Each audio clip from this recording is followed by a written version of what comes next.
Hey, this is Rick Renner, And Denise Renner.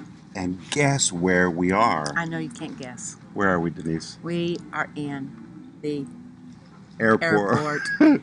We're on our way to our next meeting, and we're pretty excited. It's We going to are be a very four-night excited. seminar where we're going to be speaking on the whole armor of God. It is just going to be tremendous. Last night we did a meeting at Victory in Tulsa, and it was amazing. Rick preached on the armor of God. And I'm telling you what, I felt like I was being dressed. Denise, thank you. It was awesome. She's something else. No, it was awesome. And she sang amazing. But hey, we want to tell you about this. By the way, Victory is a great church. Yes, it is a great But church. listen to this. Paul says, today we're in verse 15, Ephesians 6, verse 15, and having your feet shod with the preparation of the gospel of peace. The Roman soldier wore shoes which went from the knee all the way to the top of the foot. And from the knee to the top of the foot, it was called greaves.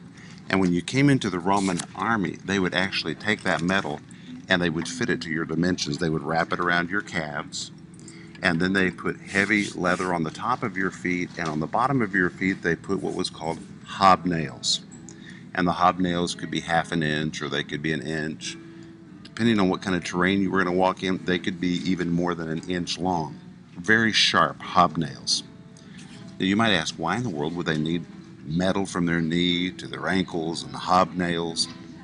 Because Roman soldiers were required to walk through thorny places.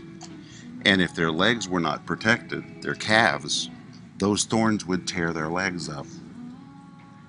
And if they made it past the rocky places, the thorny places, then they had the rocky places. And the rocky places would scuff their legs, and if the legs weren't protected, they would be damaged. And then there was the enemy, who loved to kick them in the shins, break their legs, and then kill them. So they protected their legs with metal, so even if the enemy kicked and kicked them, it would not affect their legs. And it's interesting, these are called shoes of peace, because the peace of God is a keeping peace. You can walk through thorny places in your life, and the peace of God will keep you from being scratched. I love that. You can walk through rocky places, and the peace of God is a keeping peace. It will keep you, it will protect you from being damaged. If the enemy kicks you and kicks you, it's an amazing thing. You can go through the roughest period in your life, and people look at you in amazement, like, how are they surviving? That's right. And you don't even know you're going through a hard time. You don't feel it because you're so coated with the peace of God. It is a keeping peace. But on the bottom of those Roman soldier shoes, they had those nails. And the only other place this is referred to in Scripture is Romans 16, verse 20, where Paul says, and the God of peace will bruise Satan under your feet shortly. And that describes those shoes of the Roman soldier. And when Roman soldiers would march in a parade, they were taught, you're Roman soldiers. If anyone falls or gets in your way, don't stop for them, just keep marching. So if somebody fell, well, too bad. They should have never gotten in front of a Roman army. The soldiers were commanded just to keep marching, and they would march shortly. The God of peace bruised Satan under your feet shortly. That refers to the short stomping action of the Roman soldiers. Well, by the time a legion of Roman soldiers had stomped over a person, remember they had hobnails on the bottom of their shoes? There wasn't much left of that person. They were bruised, they were crushed, they were decimated. So really Romans 16:20 means if the devil's dumb enough to get in front of you, don't stop to ask him to move.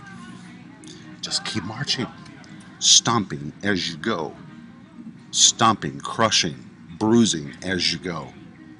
So now we find the peace of God is protective, and it's also a very strong weapon which enables us just to keep marching. And one more thing, they held your feet in place. And in life, things come that try to move us, but the peace of God holds us in place. If you don't have the peace of God, you'll be pushed all over the place. Pressures will push you, fears will push you, worries will push you. But when you have the peace of God, it is a keeping peace. It plants your feet in the ground, And that's why peace is called shoes of peace. That's exciting. It's awesome I think probably you got something new to to think think about about. today.